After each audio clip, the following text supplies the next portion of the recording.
Que a graça e a paz do nosso Senhor e Salvador Jesus Cristo reine em cada vida, cada coração. Que bom que nós estamos mais uma vez aqui para falarmos sobre assuntos atuais, relevantes para a nossa vida, à luz da Palavra de Deus. Eu costumo dizer que a Palavra de Deus tem uma palavra para todas as instâncias das nossas vidas. Não seria diferente com relação às nossas finanças. Então o tema de hoje é um tema muito pertinente. Finanças bem administradas para a glória de Deus. Finanças bem administradas para a glória de Deus. Mas antes de qualquer coisa, vamos orar? Vamos falar com Deus? Vamos pedir a Deus que abra as nossas mentes, que Deus abra também as comportas dos céus em nossas finanças, que Deus nos abençoe com todas as sortes de bênção. Santo eterno Deus, Pai amado, glorificado Senhor, exaltado, ó Deus, seja o teu nome sobre toda a face da terra. Senhor, muito obrigada. Obrigada pelo teu cuidado, pelo teu agir, pela tua presença em nós. Obrigada, Senhor, porque tu és Deus e tem cuidado de nós em todas as instâncias. Em nome de Jesus, nós te apresentamos também, ó Deus, as nossas finanças nas tuas santas mãos. Que, ó Pai, tu estejas, ó Deus, a controlá-las, a nos ensinar a administrá-las bem, para a honra e glória do teu nome.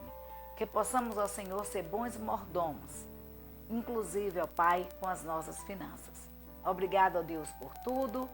Pai, toma, ó Deus, a cada família representada nesta noite nas tuas santas mãos. A cada um que ouve, ó Deus, a tua palavra nesse instante.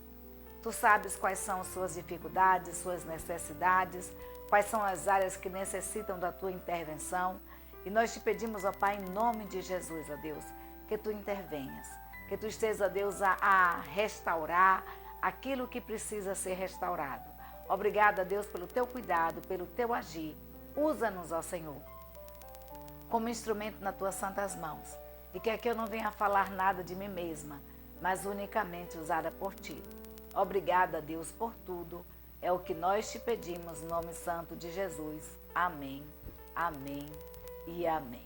Finanças bem administradas para a glória de Deus. É um artigo da revista Visão Missionária. Estamos no primeiro trimestre de 2025 e esse artigo foi escrito por Cleidiane Melo. Cleidiane, ela é contadora, administradora e o maior título que ela tem é de serva do Senhor. E é um artigo muito interessante, muito bom mesmo para as nossas vidas. A palavra de Deus, eu costumo dizer que tem uma palavra para todas as instâncias, para todos os momentos de nossas vidas. Não é diferente com relação às nossas finanças. A palavra de Deus, ela a Bíblia ela nos orienta a sermos bons mordomos, a sermos bons administradores, não apenas do nosso tempo, das nossas vidas, mas principalmente das nossas finanças. Então, em João, capítulo 8, versículos 35 e 36, a palavra de Deus nos diz assim: o escravo não tem lugar permanente na família, mas o filho pertence a ela para sempre. Portanto, se o filho vos libertar, vocês de fato serão livres. É isso que nos diz João 8,36. E quem foi que falou isso aí? Jesus, né? Jesus, ele falando a respeito, ele diz assim, olha, falando ali para as pessoas, para a multidão, ele diz, o escravo, a pessoa que é escrava, a pessoa que é serva, ela não tem um lugar permanente na família. Por mais achegada que seja, por mais íntima que seja da família, a pessoa que está ali a servir, ela tem um tempo determinado. De repente, essa pessoa se casa, muda para outra cidade, e aí vai embora e aquele laço que tinha ali não tem lugar mais. Porque o laço que permanece é um laço sanguíneo, é um laço de família. Então, aquele que serve, ele não tem, o escravo, ele não tem esse lugar permanente na família. Mas o filho, ele sempre tem um lugar na família. Por mais que ele viaje, por mais distante que ele esteja, a sua condição de filho não muda, ele continua sendo filho. E aí o que a Bíblia nos diz é o seguinte: se o filho que é Jesus Cristo, Filho de Deus, vos libertar, realmente vocês serão livres. Livres de quê? Das amarras do pecado, livre da escravidão, né? Livre dos vícios, das drogas, das jogatinas. Livres, vocês serão livres. E aí, em Salmos 35, versículo 27, a palavra de Deus nos diz assim: cantem e alegrem-se os que amam a minha justiça. Digam continuamente: o Senhor seja engrandecido, o qual ama a prosperidade do seu servo. Então, cá em João, Jesus Cristo diz que nós seremos livres. Nós não ficaremos escravizados, nós não seremos escravizados, por exemplo, né, de Mamon. Nós seremos livres. E Deus aqui, o salmista, ele diz que Deus ele se alegra com a prosperidade dos seus, com a prosperidade dos seus filhos. Deus quer para as nossas vidas, queridos, o melhor. Deus não quer que fiquemos escravos dos juros do cartão de crédito. Deus não quer que sejamos escravizados por juros do banco. Deus nos quer livres e prósperos. Os sonhos, a Bíblia nos diz que os sonhos do Senhor para as nossas vidas é sonho de nos fazer prosperar, de nos ver bem, de nos ver livres. Esse é o sonho de Deus para cada um de nós. E aí o autor, ele começa com uma pergunta para mim e para você. Qual é o conceito? Qual é o conceito que você tem sobre Jesus em relação às finanças? Qual é o conceito que você tem sobre Jesus em relação às finanças? Porque às vezes as pessoas acham que, né, amar Jesus independe de como a gente vive e administra os nossos bens. Porém, não é bem assim. Queridos, a Bíblia ela é rica de ensinamentos sobre o dinheiro.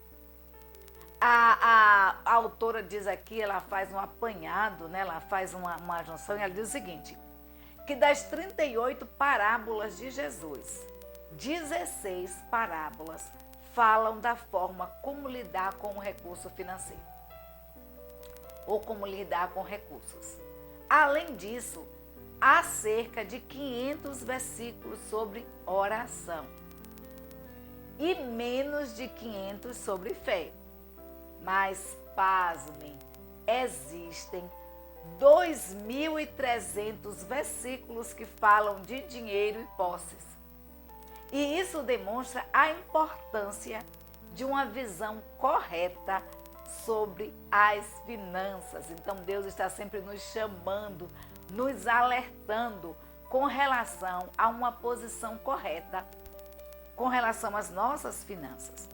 E aí, o primeiro tópico que a autora fala sobre aqui, e é o que a gente vai estar estudando, né? A gente vai estar estudando sobre essa administração bem das nossas finanças. E o primeiro tópico que a autora fala é o seguinte: mordomia e governo de Deus. Queridos, para sermos bons mordomos, e o que são mordomos? São administradores, são pessoas que administram.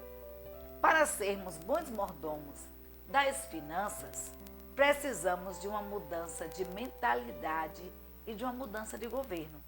Aí você fala assim, mudança de governo, o que é que Paulina está falando? Tem que mudar o presidente, o governador e tudo mais? Não. Não estou falando sobre isso, não.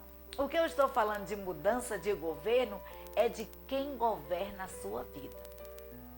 Precisamos mudar a nossa mentalidade e deixarmos que Cristo governe as nossas vidas. A palavra de Deus, em Mateus capítulo 6, 33, nos diz assim: mas buscai primeiro o reino de Deus e a sua justiça, e todas estas coisas vos serão acrescentadas. E aí em Salmos, o salmista, no Salmo 121, versículo 4, o salmista nos diz assim: eis que não toscanejará, nem dormirá o guarda de Israel. Eis que não toscanejará, nem dormirá o guarda de Israel. Ali falando em Mateus, Jesus, ele falando à multidão.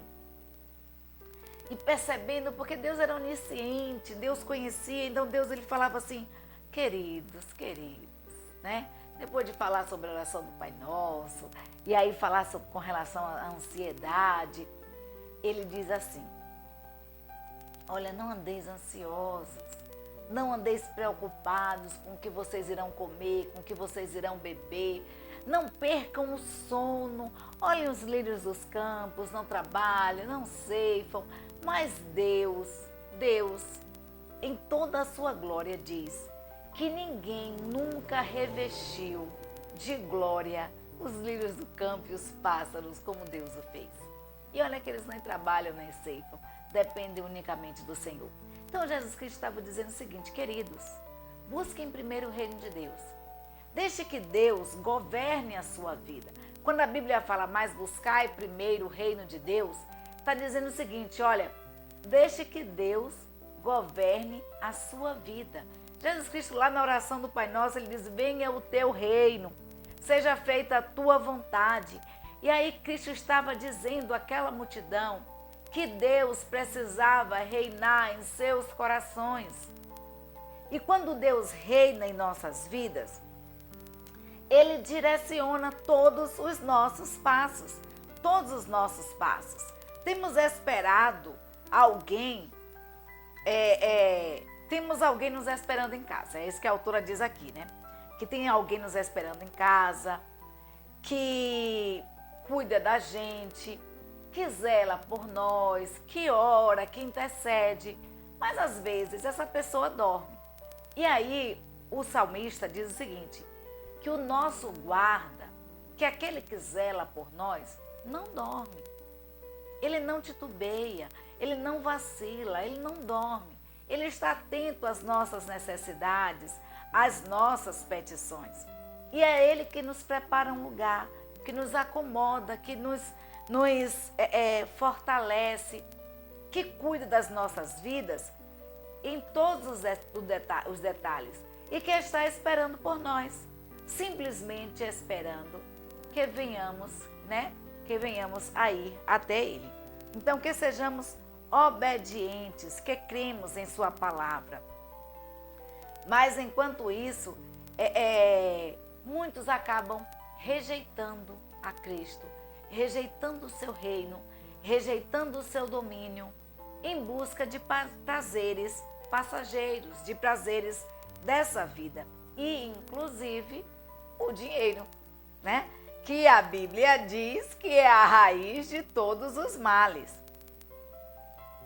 E aí nós precisamos ser fiéis, o outro tópico que o autor traz aqui, que a autora traz, é que nós precisamos ser fiéis também, queridos, no pouco. A Bíblia nos fala o seguinte, em Mateus 25, 23.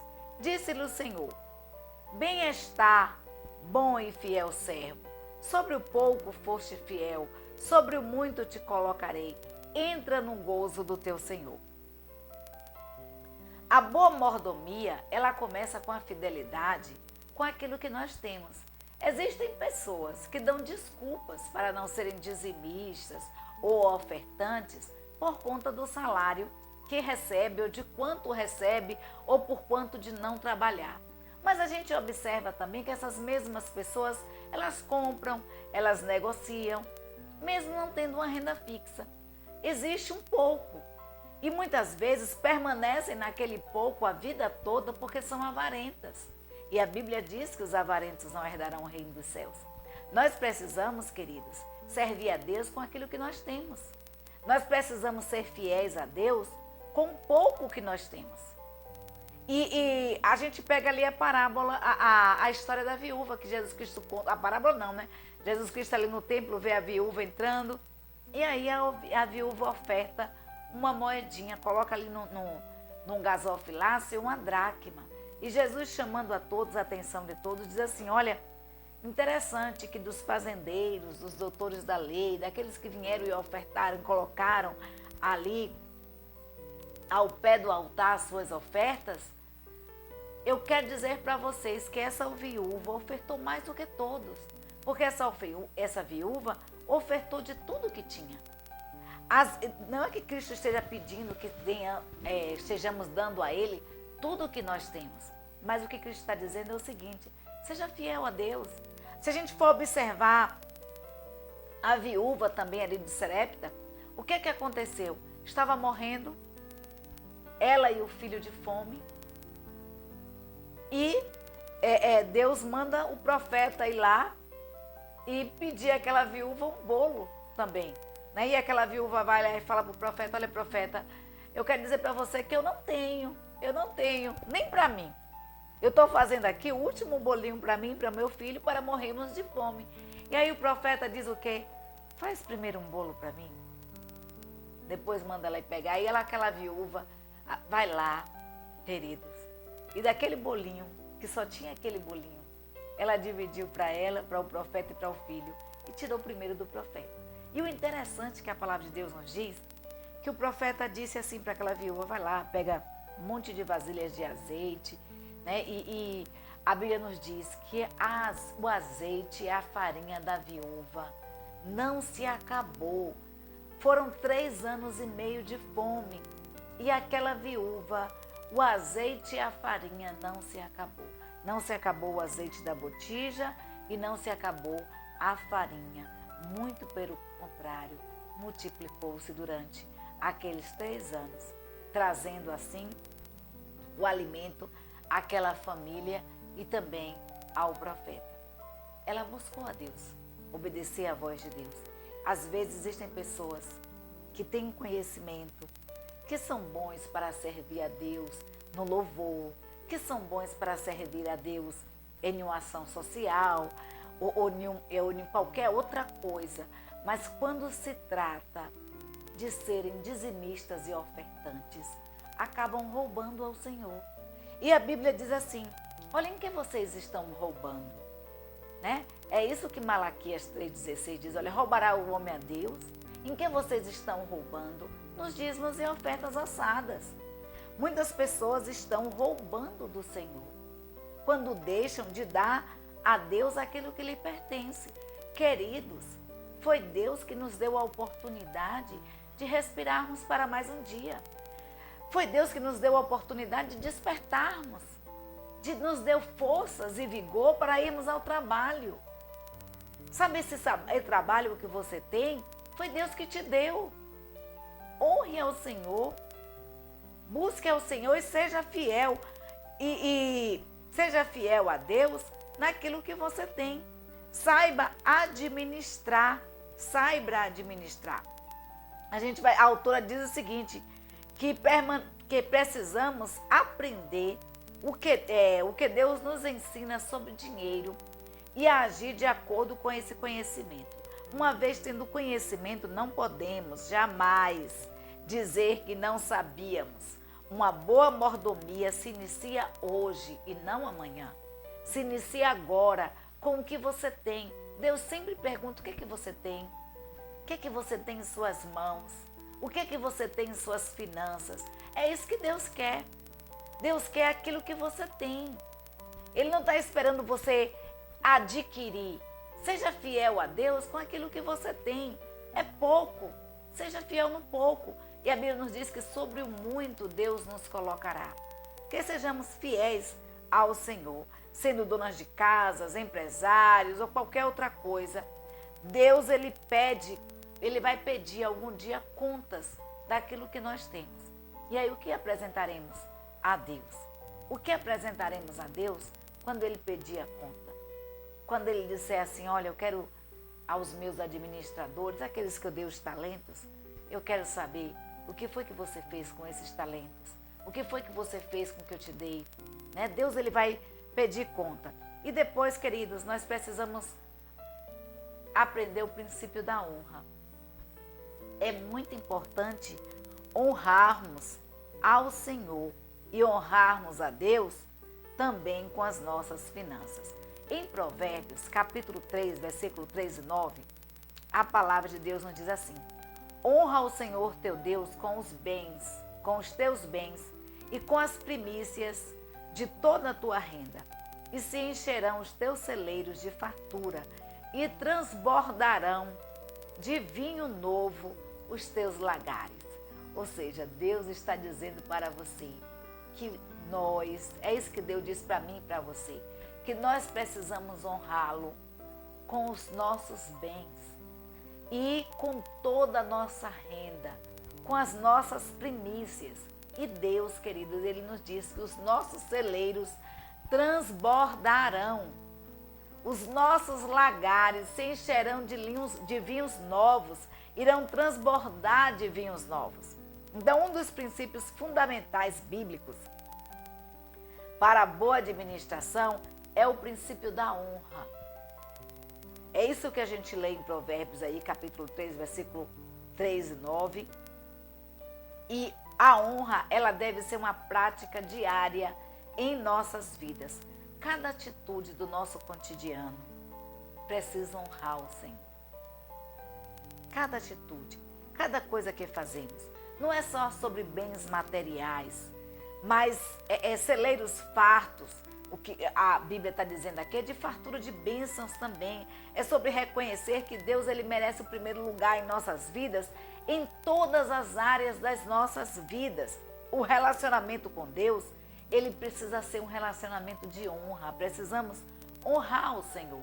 Deuteronômio 20, 30, 20, não está aí, mas a palavra de Deus nos diz assim: para que vocês amem o Senhor, seu Deus, ouçam a sua voz e apeguem-se firmemente a Ele, pois o Senhor é a sua vida e Ele lhes dará muitos anos na terra, como jurou aos seus antepassados, Abraão, Isaque e Jacó. Deus está dizendo, olha, queridos, ali em Deuteronômio 30, 20, vocês precisam amar o Senhor. Vocês precisam ouvir a voz de Deus. Vocês precisam se apegar aos firmamentos do Senhor. Porque o Senhor é vida, o Senhor é fonte de vida. E Deus, Ele fará os nossos dias serem prolongados sobre a face da terra. Deus, Ele vai encher os nossos celeiros de fartura. Isso também significa longevidade. É isso que Deus prometeu aos seus antepassados, a Abraão, a Isaque, a Jacó. Foi isso que Deus prometeu a Abraão. Olha, em ti serão benditas, serão felizes todas as famílias da terra. Mas é preciso que essas famílias se voltem para mim. É preciso que essas famílias se voltem para Deus. É isso que Deus está dizendo. E aí, queridos, o outro princípio que a palavra de Deus nos diz, outro princípio que a palavra de Deus nos convida é honrar a Deus com os nossos recursos. Porque precisamos honrar ao Senhor. Mas existem muitas pessoas, porque a Bíblia nos diz, só o Senhor teu Deus honrarás, só Ele prestará culto. Mas existem muitas pessoas que têm como Deus a mamão, que têm como Deus o dinheiro. Que o dinheiro é que domina as suas vidas, que domina as suas ações. É muito importante honrar o Deus com os nossos recursos. É um drama para a maioria das pessoas nos dias de hoje, pois não aprenderam, é isso que a autora diz, não aprenderam o princípio da honra no trato com relação às finanças. Aprenderam sobre salvação, sobre vida eterna. Quando o assunto é dinheiro, rejeitam o ensinamento e não honram a Deus. Passam noites de vigília sobre montes, fazem campanhas de oração, vão a encontros de oração, louvor, show gospel, outros eventos, fazem tudo no reino de Deus, menos serem dizimistas e ofertantes, menos honrar ao Senhor com os seus recursos. Então faça de Deus uma prioridade na sua vida e honre ao Senhor também com a sua vida financeira, com os seus recursos. A palavra de Deus em Gênesis nos diz assim, Gênesis 3 ou Gênesis 4, versículo 3 e 5. Passando algum tempo, Caim trouxe do fruto da terra uma oferta ao Senhor. Abel, por sua vez, trouxe as partes gordas das primícias, das primeiras crias do seu rebanho. O Senhor aceitou com agrado Abel e sua oferta, mas não aceitou Caim e sua oferta. Por isso, Caim se enfureceu e o seu rosto se transformou. Quando colocamos a prioridade no que estamos, na prioridade, como colocamos como prioridade financeira, né, quando nós colocamos Deus como prioridade em nossas finanças, nós separamos o que é de Deus e não aquilo que sobra. A diferença entre a oferta de Caim e a oferta de Abel foi no que estavam ofertando ao Senhor. Não foi na quantidade, não foi no produto, porque um era o produto da terra e o outro era as gorduras dos carneiros. Não foi isso não, queridos. Foi no valor do que estavam ofertando ao Senhor, no significado daquilo que ofertavam ao Senhor. Caim, ele trouxe ao Senhor do terra uma oferta ao Senhor, mas não foi das suas primícias. Caim pegou qualquer coisa, pegou aquilo que sobrou, pegou a qualquer coisa para o Senhor. Mas a oferta de Abel foi diferenciada. A oferta de Abel não foi de frutos estragados. A oferta de Abel não foi de sobras. A oferta de Abel foi das primícias e das gorduras. Sabe o que Abel fez? Abel pegou do seu melhor, do melhor que ele tinha, e disse assim: isso aqui é para Deus. Isso é para Deus, porque eu tenho isso aqui, porque foi Deus que me deu.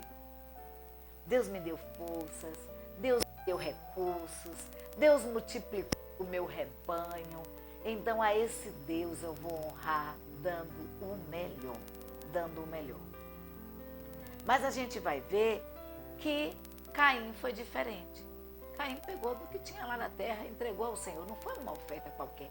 E aí a Bíblia nos diz que Deus não aceitou a oferta de Caim, mas ele aceitou a Abel e a sua oferta. E com isso Caim se enfureceu, se encheu de ódio, de mágoa, de inveja de Abel. E a inveja corroeu tanto o seu coração que Caim acabou matando Abel por inveja. Existem muitas pessoas que invejam o seu relacionamento com Deus, porque você é fiel a Deus até nas suas finanças, ou principalmente nas suas finanças. E aí as pessoas procuram te derrubar, procuram tirar, né, o máximo, procuram tirar a alegria, o brilho. E, inclusive o inimigo faz isso. Mas precisamos, queridos, permanecer fiéis a Deus. E você vai ver a diferença que acontecerá na sua vida. Então a questão não é o que você deposita no altar, mas como você coloca no altar, como está o seu coração. Se é apreensivo por causa das contas, se você está entregando ali o dízimo, mas preocupado, meu Deus, eu vou ter que pagar isso, vou ter que pagar aquilo, se está fazendo por obrigação, ou se você está trazendo do seu melhor, das primícias, né? Você precisa saber o que é que você está trazendo. A ausência de honra trouxe consequências para Caim. Deus não aceitou a sua oferta. O Senhor não aceita, queridos, uma oferta sem honra, sem custo, sem valor. Deus quer uma oferta que o glorifique, que o honre. Então separe das primícias. Primeiro Deus, depois você vai ver como vai ser multiplicado os seus celeiros, as suas finanças. E eu falo isso por experiência própria. Por experiência própria. Então, o princípio da multiplicação é outro tema que nós estaremos abordando. A palavra de Deus nos diz assim, em Mateus, capítulo 25, do 14 em diante, do versículo 14 em diante, diz assim a palavra de Deus. Porque isto é também como o homem que, partindo para fora da terra, chamou os seus servos e entregou-lhes os seus bens. E a um deu 5 talentos, a outro 2, a outro 1, e a cada um segundo a sua capacidade. E ausentou-se logo para longe. E tendo ele partido, o que recebera 5 talentos, negociou com eles e granjeou outros 5 talentos. Da mesma sorte, o que recebera 2, granjeou também outros 2. Mas o que recebera 1, foi, cavou na terra e escondeu o dinheiro do seu senhor. Muito tempo depois, veio o senhor daqueles servos e fez as contas com eles. Então aproximou-se o que recebera 5 talentos e trouxe-lhes outros 5 talentos, dizendo: Senhor, entregaste-me 5 talentos. Eis que outros 5 talentos granjeei com eles. E aí o Senhor lhe disse: Bem está, servo bom e fiel. Sobre o pouco foste fiel, sobre o muito te colocarei. Entra no gozo do teu Senhor. E chegando também o que tinha recebido 2 talentos, disse: Senhor, entregaste-me 2 talentos. Eis que com eles granjeei outros 2 talentos. Disse-lhe o seu senhor: Bem está, servo bom e fiel. Sobre o pouco foste fiel, sobre o muito te colocarei. Entra no gozo do teu senhor. Mas chegando também o que recebera 1 talento, disse: Senhor, eu conhecia-te, e que és um homem duro, que ceifas onde não semeastes, e ajunta onde não espalhastes. E atemorizado, escondi na terra o teu talento. Eis aqui o que é teu. Respondendo, porém, o seu senhor, disse-lhe: Mau e negligente servo. Sabias que ceifo onde não semeei, e ajunto onde não espalhei. Queridos, isso é bem interessante, muito interessante mesmo. Porque Deus, a gente vai ver que Deus coloca em nossas mãos segundo a nossa capacidade, segundo aquilo que podemos administrar. Às vezes não temos muito, porque não conseguimos administrar muito. Então Deus coloca aquilo que nós temos capacidade de administrar. Mas o desejo do Senhor é que venhamos a prosperar, que venhamos a multiplicar. E a gente vai ver que aqueles servos, o que recebera 5 talentos, multiplicou esses talentos. O que recebera 2 talentos, multiplicou esse talento. Mas aquele que recebera 1, cavou, enterrou e permaneceu do mesmo jeito, mesmo passando tempos, passando anos. Talvez você esteja do mesmo jeito, porque você não tem enterrado seus talentos. Talvez você esteja do mesmo jeito na sua vida financeira, num perrengue daqueles, porque você tem negligenciado o Senhor. Se você sabe, queridos, se você sabe, meu querido, minha querida, que Deus é aquele que ajunta aonde não espalhou, que colhe aonde não semeou, por que temer? Por que temer? Por que não multiplicar? Por que não pegar isso que Deus te deu e fazer multiplicar? Por que não trabalhar nesse pouco que Deus te deu e confiando que Deus vai multiplicar? Que Deus é aquele que abre portas aonde não tem portas, que é o Deus que multiplica. Muitas vezes está fazendo campanhas nas igrejas. Agora mesmo nós estamos na campanha da reforma do templo. O que você tem feito com o seu povo? Com o que você tem contribuído? Tem usado de desculpas para não contribuir? Como você tem trabalhado no reino de Deus? Como você tem trabalhado com as finanças que Deus te deu?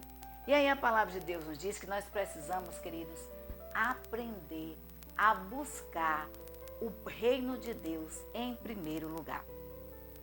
A Bíblia nos diz assim em Mateus: Mas buscai primeiro o reino de Deus e a sua justiça, e todas estas coisas vos serão acrescentadas. Quando nós fazemos isso, todas as coisas, tudo, a Bíblia não está falando só em relação ao lado financeiro, não. Está falando sobre o lado profissional, amoroso, espiritual, emocional, físico. A Bíblia nos diz que quando nós buscamos em primeiro lugar o reino de Deus, todas as coisas, todas as nossas necessidades, sejam elas materiais ou espirituais, elas serão supridas pelo Senhor. Deus nos deu recursos e um propósito, e cabe a nós administrar esses recursos, administrarmos bem esses recursos que Deus nos deu e investir naquilo que é eterno. Não gastar dinheiro naquilo que não é pão. É isso que a palavra de Deus nos diz. Para que gastar dinheiro naquilo que não é pão? Gaste naquilo que for necessário. naquilo que administre bem as suas finanças. Administre bem, porque está nas suas mãos, mas a Bíblia nos diz que nós somos mordomos, nós somos administradores. E um dia prestaremos contas a Deus. E contas também de como estamos administrando as nossas finanças. Tem muitos cristãos que estão se endividando. Olha, às vezes acontecem coisas em nossas vidas que não são programadas.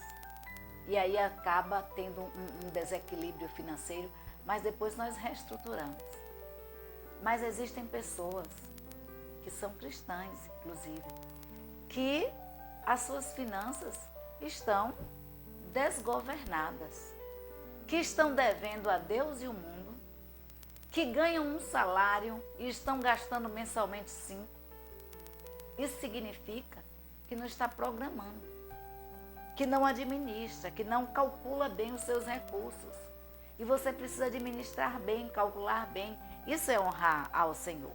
E aí, para guardar no coração, é o versículo que eu vou deixar para você, porque é um versículo que eu costumo dizer para as minhas filhas, um versículo também que eu costumo viver. E esse versículo ele não sai da minha boca, porque mas buscai primeiro o reino de Deus e a sua justiça, e todas as coisas, a Bíblia nos diz que todas as coisas nos serão acrescentadas. A verdadeira mordomia das finanças, ela começa com uma mudança de mentalidade e uma decisão de colocar Deus em primazia, colocar Deus no centro de todas as nossas ações, especialmente, queridos, na forma como nós lidamos com o dinheiro. Honrar a Deus é confiar nele e ser fiel no pouco que temos. Ser fiel no pouco são atitudes que refletem obediência e gratidão. Não espere ganhar milhões para ser fiel ao Senhor. Seja fiel ao Senhor com aquilo que Ele te deu. E você vai ver a diferença na sua vida. E ao seguirmos esses princípios bíblicos de honra e mordomia, não apenas seremos abençoados, mas viveremos, queridos, em plena harmonia com a vontade de Deus. Então não esqueça, buscai primeiro o reino de Deus e a sua justiça, e todas as coisas vos serão acrescentadas. Nosso muito obrigada a você que nos assiste. Nosso muito obrigada a você que se inscreveu no canal. Olha, estamos com bastante inscritos, mas falta você, tá? Você que não se inscreveu ainda, se inscreva, compartilhe, peça a seus amigos para se inscreverem.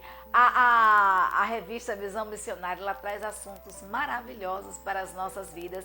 E olha que tema extremamente interessante e bom, né? Então compartilhe. Um beijo e um cheiro no seu coração. Que Deus nos abençoe e nos dê uma semana de paz. E que Cristo esteja reinando em nossas vidas e nos ensine a sermos bons mordomos do Senhor.